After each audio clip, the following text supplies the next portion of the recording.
नमस्कार दोस्तों, स्वागत करता हूं आपका अपने चैनल हेमंत शर्मा व्लॉग पर।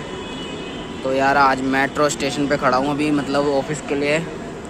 अब ऑफिस के लिए अभी ट्रेन आने वाली है कीर्ति नगर वाली। तो यार आज एक दिक्कत हो गई यार, लीड जो ख़राब थी ना वो बिल्कुल ही ख़राब हो गई। अब उसमें आवाज़ ही नहीं आ रही।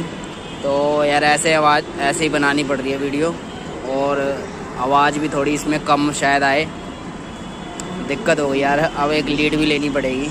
कल मैंने पता करा था, सस्ती लीड देखते हैं यार, लेकिन उसमें आवाज़ नहीं आ रही ढंग से। अब कोई ब्रांड की देखनी पड़ेगी। तो अगर आपको कोई बढ़िया पता हो तो बताना कि कौन सी लीड लेनी चाहिए। ईयरफोन, क्योंकि यार देखो हेडफोन वगैरह या वो ईयरबड आते हैं ना कान में, वो झुमके वाले, वो लेने की आदत है नहीं, वो लगाता हूँ नहीं। कहाँ गिर जाए पता ही नहीं चलेगा कब। तो इसलिए खाली शुरू से ईयरफोन ही चलाएँ, अपना लीड वाला जो चलाते हैं। तो अगर आपको पता हो तो बताना। चलिए फिर।